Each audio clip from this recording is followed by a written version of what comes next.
Hello and welcome. You're watching To The Point. With Congress and the BJP locked in a war of words over Narendra Modi's rallies and the Nehru Symposium, we ask, is Congress showing signs of desperation, or is the BJP being silly and petty? And as the political rhetoric between the two opponents reaches rock bottom, we ask, are we heading for worse? That's the discussion in part 2. But first, you can't have missed the scenes from Hisar in Haryana that television has been broadcasting all afternoon. It seems the state police and alleged godman Rampal's supporters are locked in a virtual war. In the process, television crew have been attacked by the police for simply doing their job.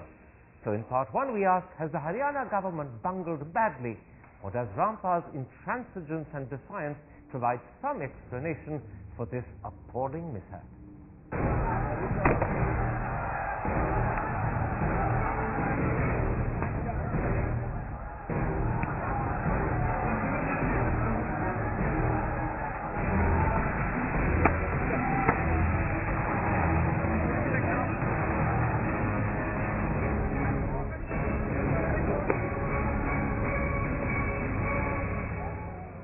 And now joining me to discuss the hangama in Haryana is BJP National Executive Member Sant Rampal Jain, Congress spokesperson and MP Rajeev Gowda, the former Chief Secretary of Delhi Shailaja Chandra, and the well-known academic and author ex Agrawal. Sant Rampal Jain, today the Haryana police stormed self-styled godman Rampal's ashram, and we saw and heard on television that women and children had been badly beaten and many members of the press physically, if not at times brutally attacked. Was this inevitable, or will you concede that the Haryana government has bungled this operation?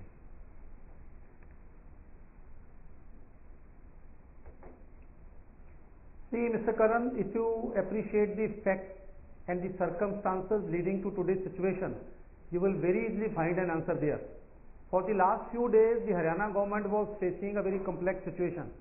There was an order of the High Court to arrest one Mr. Sant Rampal, who according to High Court is a contemner and an accused.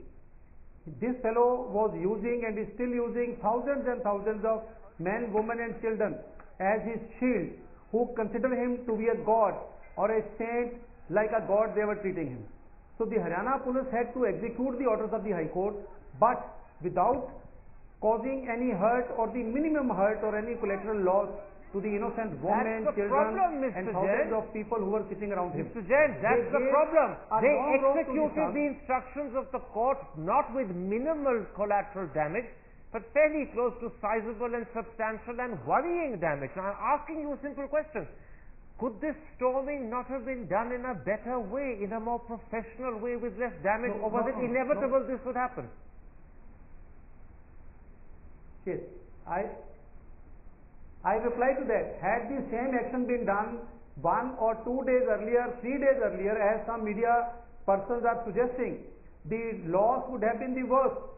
The collateral loss damage would have been the worst.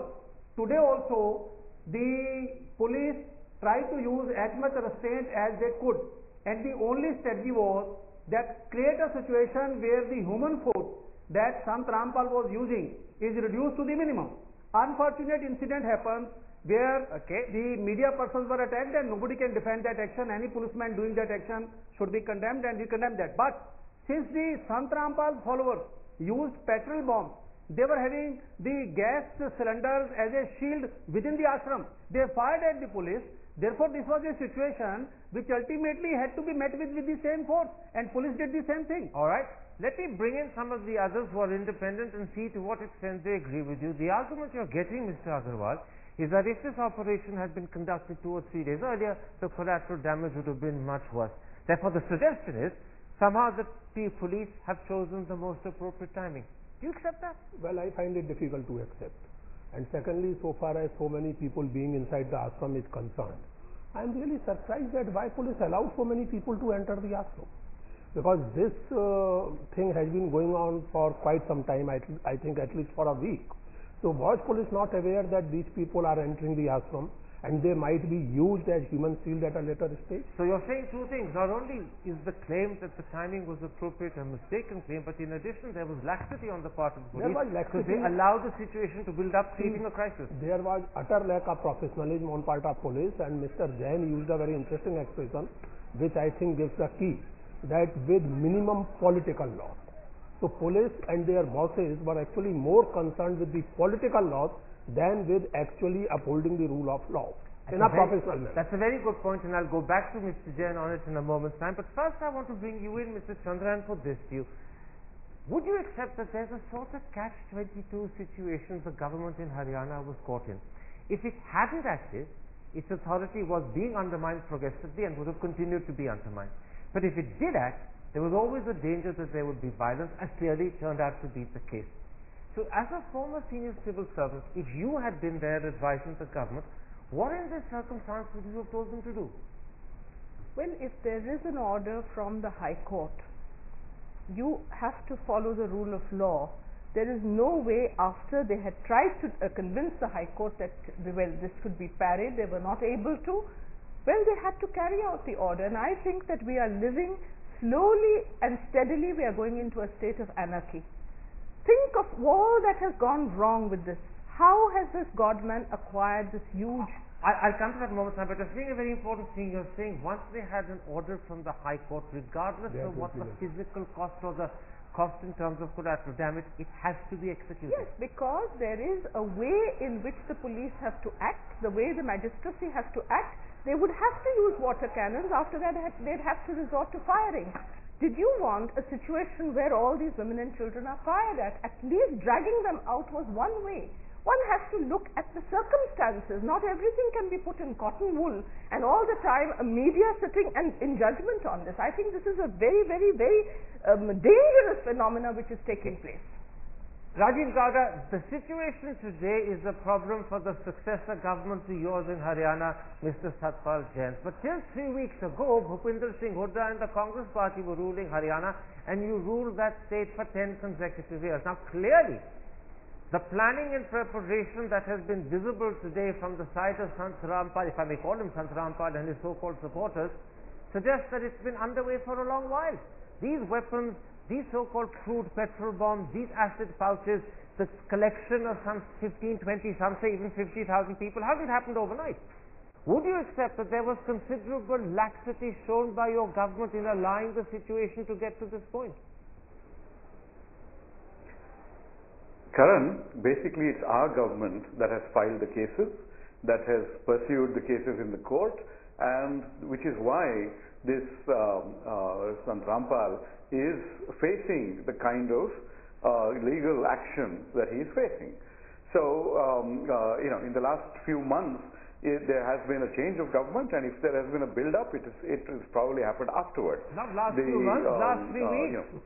Not last few months, last 3 weeks. And I'm not talking about the legal action you brought against Mr. Rampal. Yeah. I'm talking about the fact that you permitted the build-up of weaponry, the collection of perhaps, according to some press sources, as many as 50,000, 60,000 of his supporters, thus allowing his ashram to be converted into a fortress. Are you guilty of laxity in permitting that to happen? No. I do not think that 50,000, 60,000 people have been staying there for the last many weeks before the change of government. It looks to me, I do not know the exact facts on that, but I think that is a very recent phenomenon. Once the court order came and there was a move. So if any laxity is there, it is on the part of the current BJP government, which is not only lax in terms of allowing this situation to get out of control, but also terrible in terms of sending the signal that the media can be assaulted and essentially that coverage should not be allowed, etc. This is just these are all newer developments that have taken place since after our government has handed over the baton. Mr. Jain, let me put this to you. The supporters of this Mr. Rampal were armed. They not only had guns, they had acid pouches and crude petrol bombs. Now, when the police decided that they had to storm this ashram, were they adequately prepared for the situation that they were confronting, or did they go in unprepared? Because looking at it on television today, it seems they were woefully unprepared.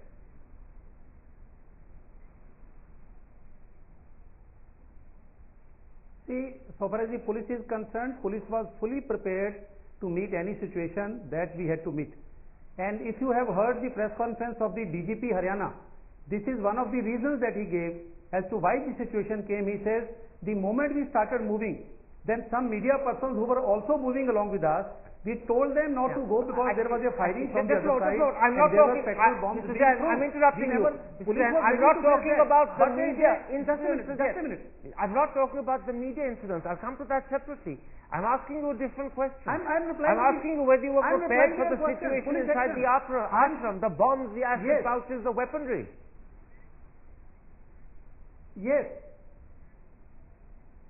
I'm replying to that. Police was fully prepared, but when the media persons came in, one of the explanations, somebody may agree, somebody may not agree, given by the DGP is that when they were starting to retaliate and fire back or do whatever they wanted to do, then they thought that some media persons were also standing, and since they never wanted any loss to be caused to the media, police was ready to face any situation. Media was not. In that scuffle, this unfortunate thing happened. So far as the other party is concerned, I must remind my friend Mr. Gowda, 2 days back, Mr. Randeep Surjewala came on the television channel, and you know what he said? He said, Congress wants sons to be arrested, but without causing any loss either to any child or to any woman. So far as the High Court order is concerned, they want the order to be executed, but khush rahe Bagwan, Raji rahe Sayyad bhi, that don't cause any loss to any person, but at the time arrest sons also. And I want to remind him, this issue started in 2006. We took over on 26th of October. Let's not go back into. We are just about to arrest his son. We'll go back into history in due course. I want you to explain something else while you're still talking to me. What did you mean by that phrase that the police were told to do this with minimum political loss? Professor Agrawal picked it up and accurately pointed it out. What did you mean by minimum political loss? Are you concerned about the political rather than the humanitarian aspect of this? No. Oh, no. I said minimum collateral loss, not political. Collateral loss without causing any loss either to any child or to lady. No question of any political gain or loss. I'm sorry, either I pronounced it wrongly or he understood it wrongly. No question of any political loss or gain. It was a collateral loss. And the High Court has also used that word. I'll happily accept that explanation, Mr. Jain. You don't have to write the court. I'll accept your explanation. Let's now come to what happened to the media. Let me put it first to you, Mr. Agrawal.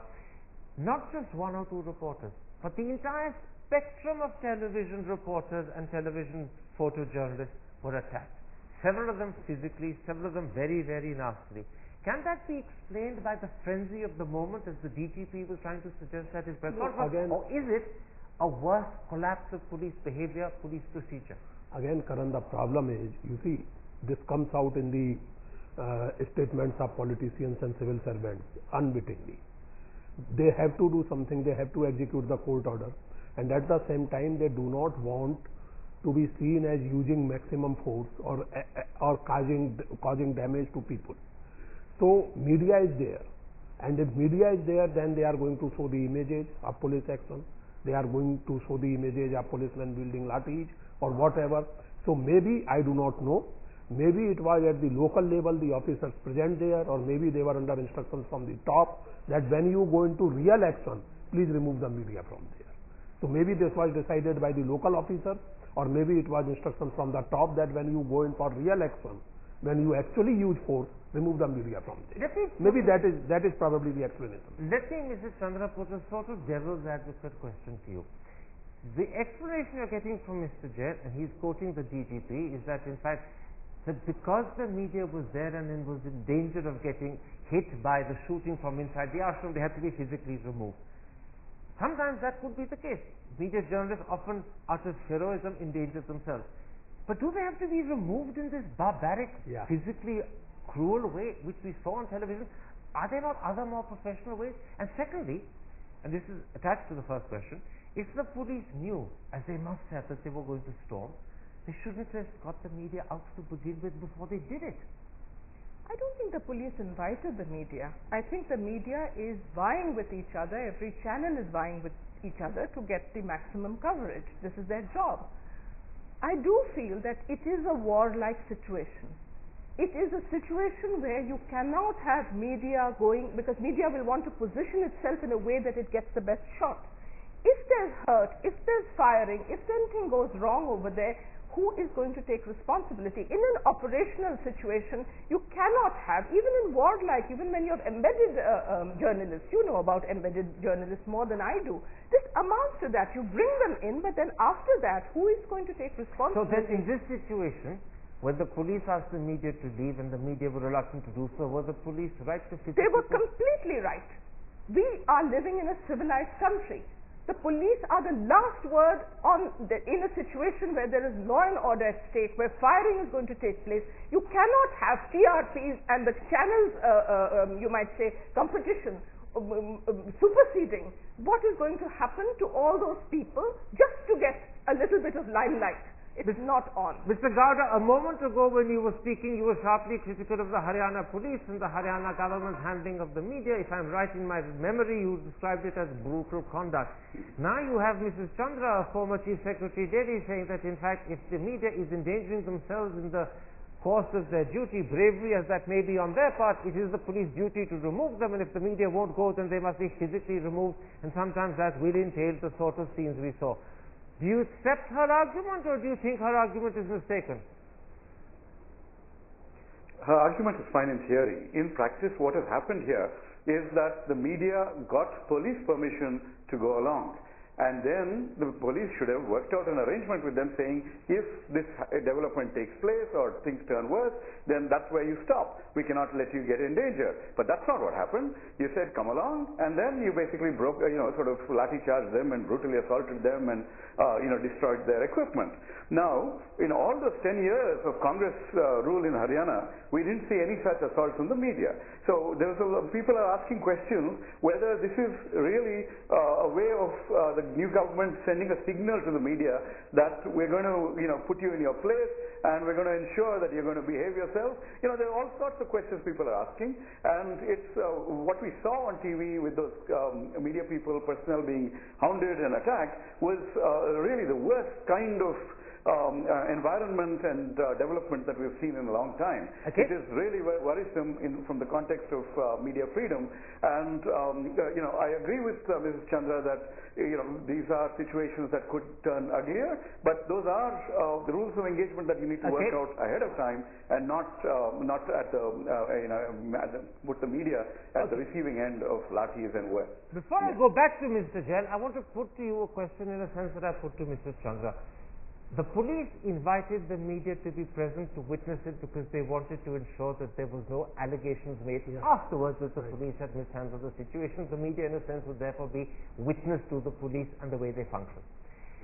Was that at the end of the day a wise decision? Because when you know you're physically storming a place where you're going to be resisted, and presumably you're aware that the people there are armed, even if you don't know they have bombs and acid pouches, and you know that there's going to be collateral damage and violence, should the media be there at all? Should you not have cleared the area first and said, sorry, there's an operation happening, almost a military operation, you have to be at least a kilometer or more away. Clear it, and don't look for witnesses to prove later on that you acted properly. You can't on the one hand use the media as a witness to prove your credentials and then turn on the media as well.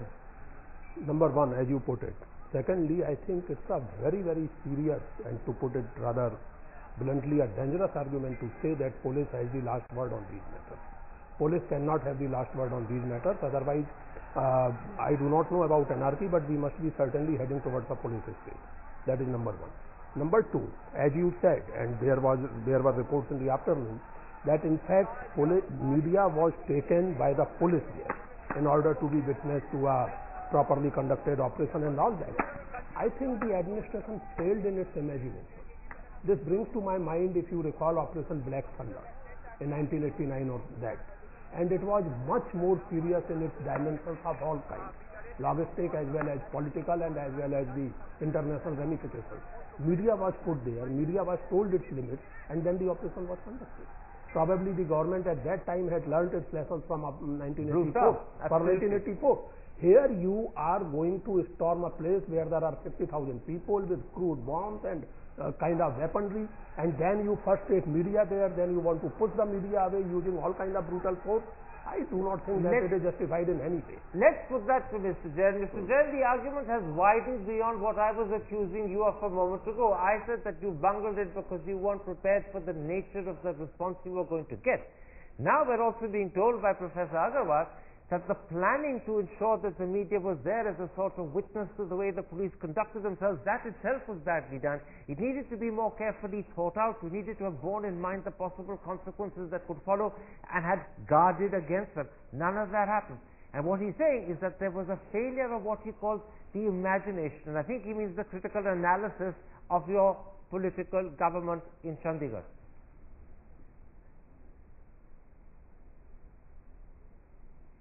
May I reply to your question a little later and first clarify that the police did not invite media to come with them. The police only permitted them to cover the incident, and as per the DGP's version, the police the media instead of covering the incident from a particular distance started moving along with the forces. But anyhow, what I am saying is this, that after every incident there are two views which are possible. Now the question is the view that was taken by those people who were handling that situation, whether it was possible or not. Secondly, whether their intentions were bona fide or it was taken with any malice towards any media or towards any person.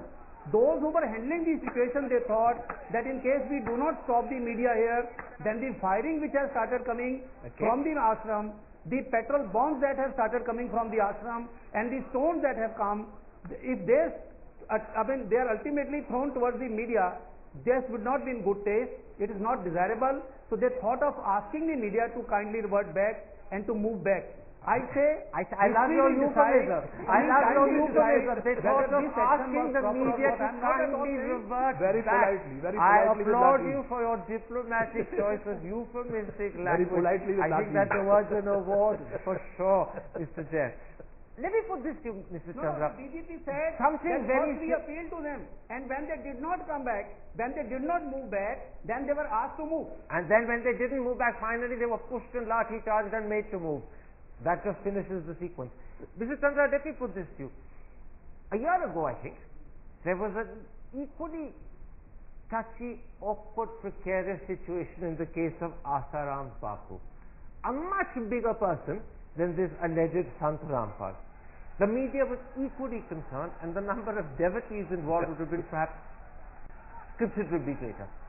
It didn't lead to any of the sorts of violence, either against the media or against Asaram Bapu's own supporters, as we see now. Does that suggest that at that time the Congress government or whatever government was involved handled it a lot better than now? I wouldn't say that a particular government has to be credited or discredited. The police in that case? The police could, but please remember, I don't think in Asaram's case petrol bombs were being thrown. I don't think that stoning was going on in the way it's going on here. This would have definitely led to firing. I don't think in Asaram's case firing was even anticipated. The two situations are not on par. The only situation is, how are we getting godmen to be allowed to take vast tracts of land and build fortresses? What is the bureaucracy and doing? Then get away with defying the court. And get away with defying the court. In fact, when we come to that question of how do godmen end up getting away with defying the court, I want to bring you in at that point, Mr. Gowda. It's quite clear that this gentleman, Mr. Rampal, wanted the same treatment as the Dera Sacha Sauda chief Gurmeet Ram Rahim Singh. In his case, the Haryana police, when it was under Congress control, allowed him, in fact encouraged him, to give his statements to court via video conferencing rather than appear personally. And Mr. Rampal was simply insisting that he should be treated the same way. And I put it to you that the first precedent of allowing alleged godmen to defy the court and find short-circuited, easy ways of presenting themselves was your handling of Gurmeet Ram Rahim Singh. Rampal simply wanted to follow the precedent you had very badly set in the earlier case. Absolutely. I wouldn't agree with you at all. I'm I think surprised. in that particular case, there are other conflicts associated with Dera Sacha Sauda. There are there have been clashes between Ram Rahim Singh's supporters and other groups, and so there may have been a threat perception that got the government to say, look, if he comes out and goes to the court, there may be other clashes. There may have been a much more complicated situation that led to that decision, and there is no reason for that decision to serve as a precedent for Ramlal in this case. So I wouldn't compare the two either. I just want to make one point. I think let us put this entire debate in perspective. It's not a question of Congress versus BJP. Basically, it has become a question of Indian state surrendering ground to all kind of fringe elements in the name of religious sentiment or caste sentiment or whatever.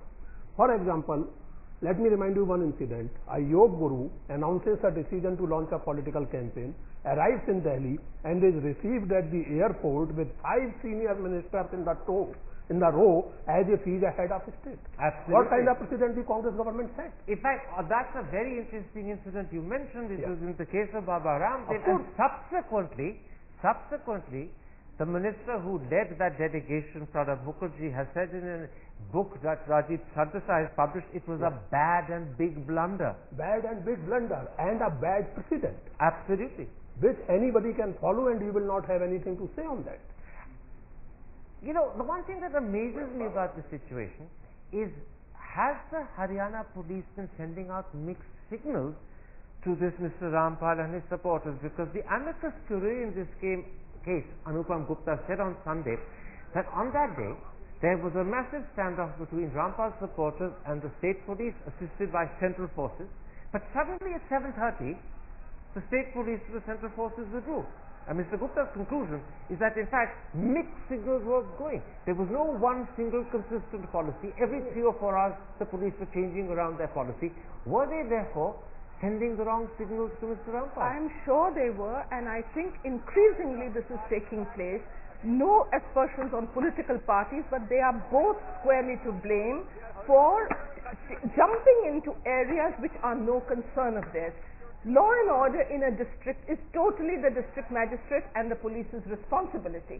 Why is it escalating higher and higher? Why are politicians taking meetings? Why are politicians deciding even what route to take, this way or that way? And what they're doing is undermining the authority of the officer or official who should be in charge. There is a statutory, you see, every officer wears 2 hats, and one is the loyalty to the state. When the state comes in, they do not have to take orders from politicians, but they do because politicians have made them grovel, and they are happy to grovel. That's a different story. But I would say that in this case, the district magistrate and the police could have handled it long ago had the politicians not given shelter to people like this. I'm going to bring you in, Mr. Jain, and ask you not only to answer that particular point from Mrs. Chandra, that the manner in which political leaders interfere with the authority and autonomy of district level officials and district level police officials undermines their ability to act. But I want to ask you a second question as well. How is it that we discover this level of arms inside the ashram, crude petrol bombs and acid pouches, and the police don't seem to have been aware this could have happened? Was there, in addition to bad preparation and planning, also an intelligence failure?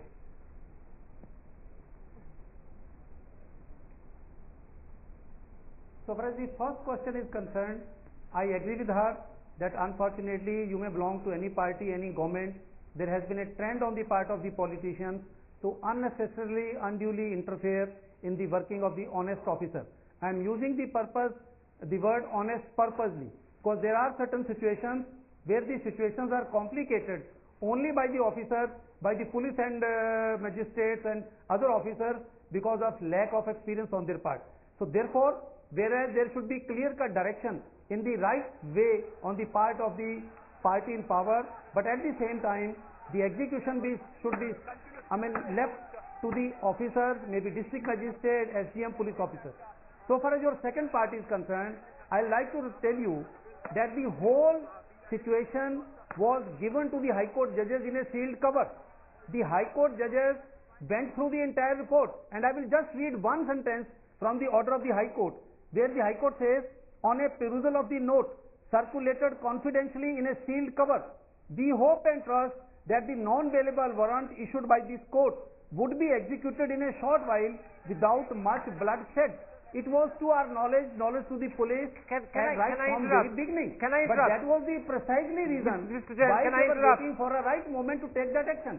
Can I interrupt you? Are you suggesting that the High Court had been made aware by the police in a sealed cover that in fact there was a certain level of equipment, bombs, etc., armed supporters inside the ashram, and any deliberate storming would incur their wrath and violence, and the High Court overlooked that? Is that what you're suggesting?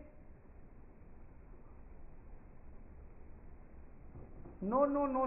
I am not suggesting that. I have not What seen are you that suggesting? confidential report. It was between the police officer and the High Court. But I am very sure. But I am very sure that the sealed cover report must have contained all those facts.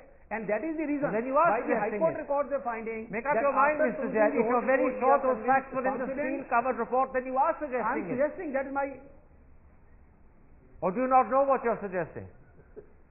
I am very confident that all these facts are there. But Okay. since I have not seen that report. It's only the concerned officer and the High Court which, after seeing all the facts, permitted the police to produce Okay. it till 21st of November. Let me bring in your opponent, Mr. Gowda. Mr. Gowda, there's a clear suggestion that in fact the High Court was made aware of the potential risks of any deliberate storming and any deliberate attempt to take Rampal out and present him in court. And despite that, the High Court put pressure for this to happen. That's the clear suggestion from Mr. Jain. How do you respond to it? I'd like to address 2-3 points, Karan. Quickly, but Ms. can you Chandra's begin point by that addressing we the should question leave I've asked you? everything to the Can you district. begin by addressing the question I've asked you? Come to the others later. Okay. Yeah.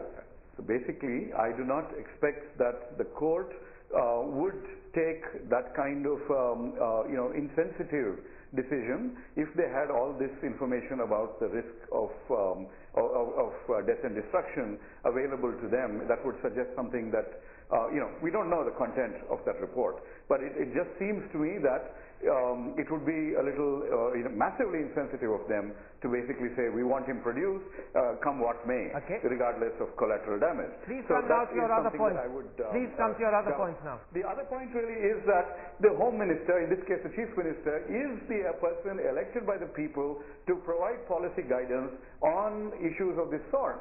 And whatever the administration and the more expert and trained officials are supposed to do, ultimately that has to be done with the concurrence and guidance of the political leadership. And so saying that they have no role is not something that fits in within our democratic That's a setup. very fair point. Let me put it very quickly to both of you, and I'll ask you for really short answers because we're running out of time. I'll start with you, Professor Agrawal.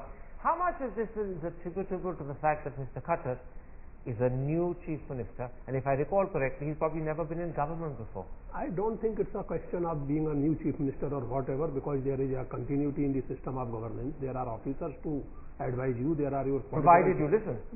Provided you listen, of course. There are your political peer group also, which provides you some input on political things. I think I'm not sure he has any peer political group that has any Well, experience that's either. that's his BJP's problem never then. been in power. That's his problem then. You Okay, see, well, then that's a he very has- neat answer. His inexperience is his problem. The problem is, if his inexperience has a role to play, then it's not limited to his problem, it's now become a problem for all of us.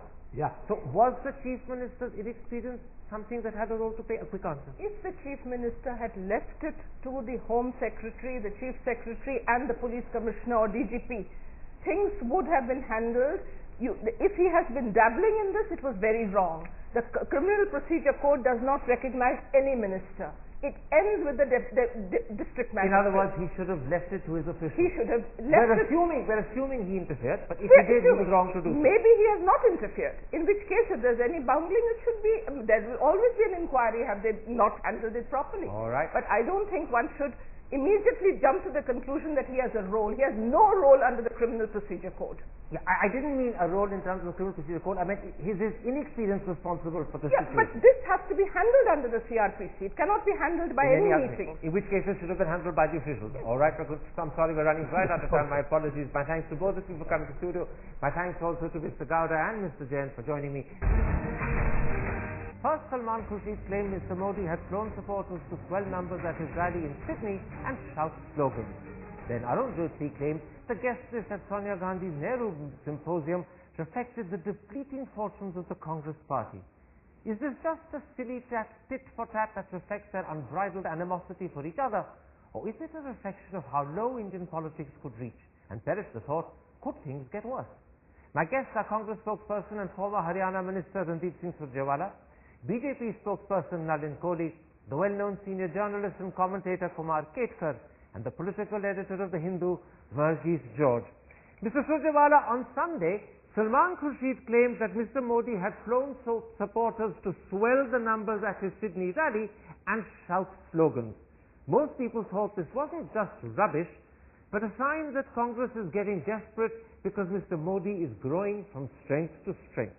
Now let me ask you, did Mr. Khurshid make a terrible mistake? Or today, is it Congress policy to rubbish Mr. Modi any which way you can? Because there's some problem with all.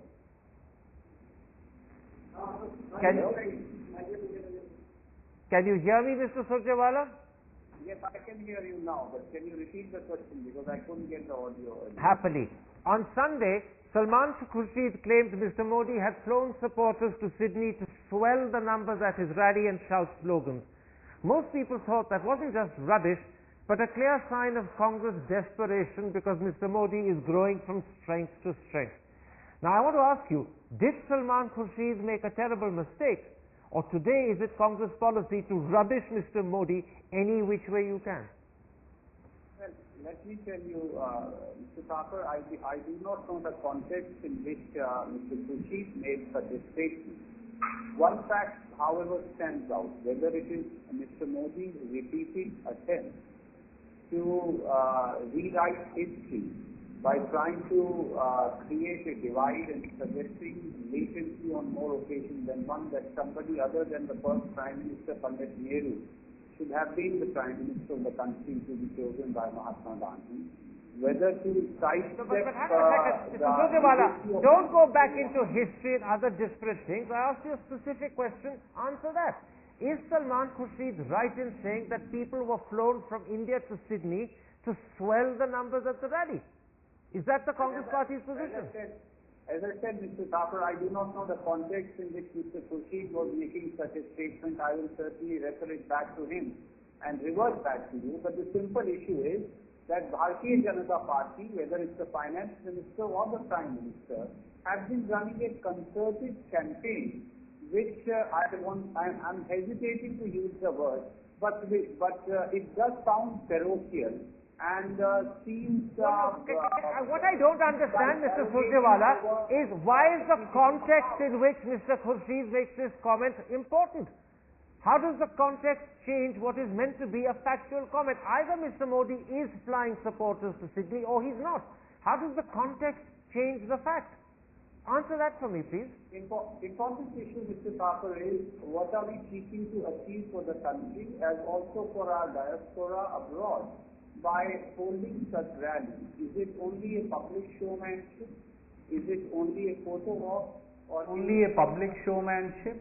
Is it only a photo op? Or is it doing something for our foreign diaspora as also for the country's image in India and abroad? Those are the important issues. But that's a different issue. I'll come to that in a moment's time.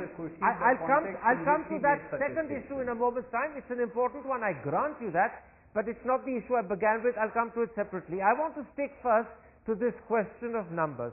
Nalin Kohli, in his response to Salman Khurshid, Arun Jaitley has said that he can understand Salman as well as the Congress's plight because Mr. Modi attracts a bigger crowd in Sydney then they can attract back home in India. Now I put it to you, that was just rhetorical tit for tat.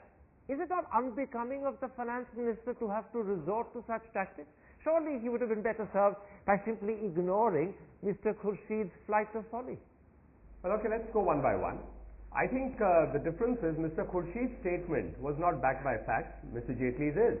And I'll just draw your attention to a Delhi rally where then the former Chief Minister, the then Chief Minister of Delhi, Mrs. Sheila Dikshit was literally pleading, if I may not use a stronger word, in asking people to actually please stay back and listen to Mr. Rahul Gandhi. And of course, he spoke for the 120 seconds or maybe the 400 seconds because the crowd wasn't interested in even that. So therefore, that was backed on facts. Second is, Actually, it's a matter of probably empathy. We really shouldn't get agitated on the Congress because it's a predicament that they have. Because they are raising questions on popularity and numbers because they don't enjoy it.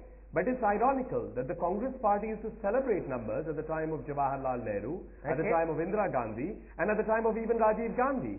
Now, if Mr. Rahul Gandhi does not attract numbers, that is for them to correct that anomaly, not expect the world to change its standards to suit the rather low standards that they are today adhering to. Kumar Ketkar, Salman Khurshid's comments suggest to many that Congress has developed a complex about Mr. Modi.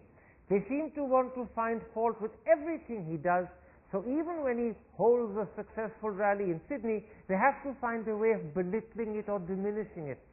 Is that a fair comment? Well, actually, Congress does have a Modi complex, but that is not the point about Salman Khurshid's observations. It is not necessary to bring all 20,000 people in that stadium or 15,000 people in Madison Square Garden. I don't know what he has said, but it is absolutely possible and routinely done that some people are flown either by the party or they are organized by the local units. And if you organize something like 500 people, you can create a frenzy in the audience, and that's possible. You don't have to organize 20,000 people and 15,000 people. Point number one. Point number two, you do not have the same Muslim faces in Madison Garden as well as in the stadium in Australia, with the same sort of wardrobe. You saw the same faces in both places? For suspicion. Just a moment. Did you see the same I faces? can identify. I cannot see from television. I cannot say from television he's the same man. But one can definitely have a genuine suspicion whether the people are being brought, and some Muslims are being brought with a typical Muslim dress to show that even Muslims are backing him. But I am not concerned. Modi has a frenzied crowd support. Okay. Modi does not require people to be flown there, but people are flown, and this technique was developed by Richard Nixon in 1968 and 1972 election, and it is elaborately written about in the Sailing of a President, 1968 and 1972. There is a book. Absolutely, and I know it very well. Technology of political control, and that's what is happening. And that is happening, it's okay, but that doesn't mean that entire crowd is required to be brought from elsewhere. Let me bring in Verghese George. Verghese George, do you accept the argument that Kumar Ketkar is making that you only need to bring in some 500 or 600 to manipulate the manner in which the crowd behaves, that this is common accepted American practice, as that book he cited, The Making of a President, shows, and that secondly, there were very similar Muslim faces, identified perhaps not so much by their facial expression and look, but by the way they were dressed. Do you accept those 2 points, and does that suggest just simple good management, or does it suggest something closer to what Salman Khurshid was saying, manipulation and deliberate swelling of crowds? Yeah, I mean, if you manipulation is a very strong word to use, but I would say he is a good manager. I mean, none other than L.K. Advani had described him as an efficient and successful event manager. So you can't blame him for being a successful political mobilizer. Now that would involve a lot of things. Some part of it would be strategy, part of it would be demagogy, part of it is indeed charisma. So Congress, unfortunately, for itself, has not been able to understand the structure of Modi's popularity. The fact is that Modi is popular. Modi is popular not only in India, amongst Indians abroad. He is a popular man. Why he is popular, there could be debate. The Congress will have to understand why he is popular and will have to question those credentials. Are those factors which he claims or which he promises to become popular, are those factors genuine? Instead of addressing or making its politics around those questions, by raising these claims or making these allegations, I think Congress is quite at a loss. Unfortunately, Mr. Surjewala, Salman Khurshid's comments didn't simply stop at claiming that the audience had been flown in. Salman Khurshid went one step further, and this is what he said. Addressing NRIs will not help. India will benefit if Mr. Modi influences American leaders and American people. But I put it to you that the huge gathering at Madison Square Gardens, where some 50 congressmen and senators were present, sent a very powerful message to the White House and Capitol Hill. And similarly, the gathering at Sydney's All Phones Arena where again politicians were present, would have sent a very powerful message to Canberra. Surely, this is one way of influencing foreign governments and influencing foreign leaders. Why does Salman Khurshid not see that?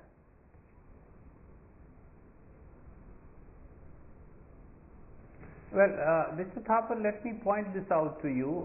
Prime Minister of the country travels, the entire country looks at it for outcomes and results that he promises. When Mr. Modi travelled on the longest ever trip by an Indian Prime Minister this time, he promised results on black money issue, and the whole country looked at it. But I want to remind you that in the G20 summit in St. Petersburg in Russia in September 2013, the G20 countries agreed to a free flow of tax information by the end of 2015, and OECD countries by the end of 2014.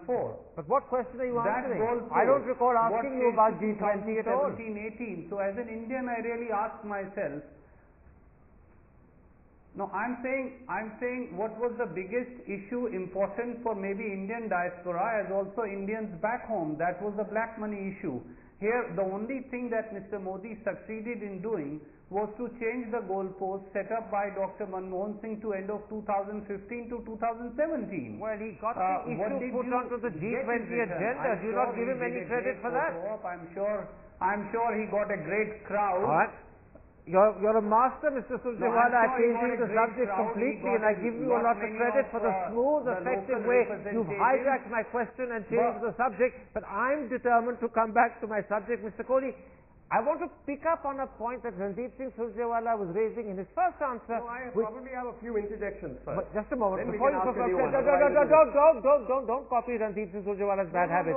I applaud you for listening to questions and answering those. Please listen to the question. But I'm sure I want to pick up on a point Mr. Surjewala made right at the beginning, and a point that lay at the heart of...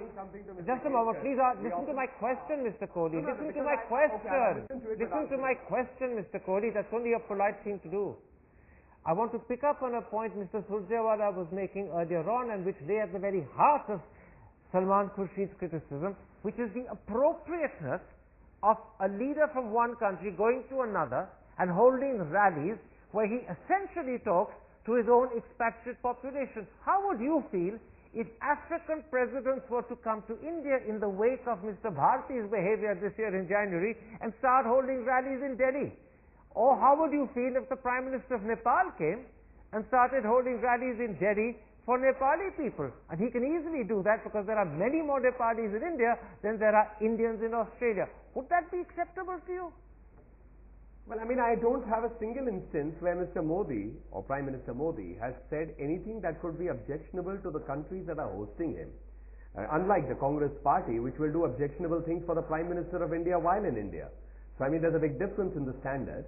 If it were a Congress government, perhaps you may have had some merit in that. But thankfully, mercifully, we don't have that today. So the fact of the matter is, Mr. Modi, even at the places where he's addressing the NRIs or the persons of Indian origin, is actually promoting a relationship between the two countries using them as a means or a bridge. So I don't see anything objectionable, and the same may be done. There's no bar on it.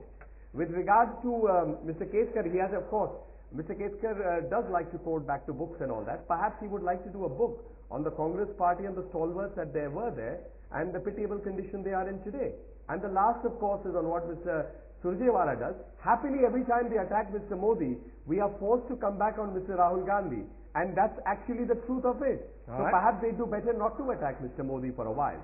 However, that's for them to reflect. Every time they speak about Mr. Modi, the fact of the matter is, nobody has even a track record of Mr. Rahul Gandhi to speak of. Beyond the Nehru-Gandhi name, what is Mr. Rahul Gandhi's identity? Does he have anything to his credit? Parliamentary experience, parliamentary performance, even attendance. So therefore, you remove the name of the Nehru Gandhi from Mr. Rahul Gandhi, he has no identity. Okay, and that's but really the whole sad situation. But this is not about Rahul Gandhi. But I will grant you one thing, and I'll add it as a little bit of a joke. If Mr. Keskar were to take your advice and write a book, instead of calling it the making of the president, he'd have to call it the unmaking of the Prime Minister. Spokesperson and my friend has, but he has to answer on the issue in hand. Well, actually, the issue in hand was the issue that you weren't answering at all, Mr. Surjewala, so I don't think you can accuse him of deflecting when you were deflecting completely. No, I'll answer anything. Please ask me anything, I'll give you a straight answer. No hesitation. Very quickly, Mr. Ketkar, because our two spokesmen are very eager to score points against each other and therefore not let me continue with the discussion. The other side of this, and I'm getting very limited time left, is in fact Mr. Jaitley's point that the guests invited for the Nehru Symposium were extremely inappropriate. As he says, it's wrong for Congress to invite Loya supporters because, as he put it, Dr. Ram Manohar Loya stood for the complete negation of Nehruvian politics. He rejected Panditji's policies during Panditji's own lifetime. There is a point to that, isn't there? Arun Jaitley is not simply being rhetorical, he's reminding Congress of history. Well, Arun Jaitley is trying to remind Congress of its history. Congress will take care of it. Nalin Kohli is taking care of Mahatma Gandhi, Indira Gandhi, Rahul Gandhi and Sonia Gandhi and Nehru Gandhi family. So let them take care of that. I am not concerned with what Congress does or what BJP does. But the simple point is, and again small correction, the title of the book is The Sailing of a President, not Making of a President. Making of a President is another book. But anyway, that's not the point. The issue is that Narendra Modi has emerged genuinely as a rock star and not as a Prime Minister statesman. And people in America, people in Australia, the NRIs will always go for rock stars. Okay. In Madison Square Garden, they also went for Shah Rukh Khan. But I expected Prime Minister Modi to be Prime Minister and not a rock star. Now every single newspaper in the country said Narendra Modi is a rock star. So okay, people will go for a rock star. So I am not particularly jealous of Narendra Modi on part of Congress or myself. Let him have the rock star status. Okay. The question is, I do not have the monitoring system of which people were where in Madison Square, in Shivaji Park in Mumbai, or in Bandra Crowd in Mumbai, or in Delhi, or in Madison It's a good point you're making. The issue is, Very Narendra Modi does not talk of issues, and just as Ashish Nandi said, he has emerged as an NRI Prime Minister. And that, I think, description absolutely fits Narendra Modi. It doesn't matter whether Rahul gathers crowd or Rahul doesn't gather crowd. It is not a. I'm going to stop you, Mr. Ketkar. We're running out of time. Very quickly, I want Varghese George, but Mr. George, you have to really answer in just 10 seconds because I'm out of time. Do you suspect that one reason why, in fact, Arun Jaitley is complaining about the guest list at a Congress symposium, because actually he's reflecting his anger that his own Prime Minister wasn't invited? Is that one motivation for the fact that he's ridiculing something that he has no business to even be concerned about? A quick answer. No, I think more than that. This was the first time in the last more than 5 months after the election defeat, Congress did something in a structured format to at least attempt to create a counter narrative to the rockstar status of Narendra Modi, which was his Nehru conference yesterday and today. And that is perhaps what makes Mr. Arun Jaitley a little nervous. That may well be the truth, and you've spoken like a true political editor when you put it so precisely. I'm afraid we've run right out of time at that point. My thanks to all my four guests for joining me, and if you haven't, thanks for watching. I'm going to end there.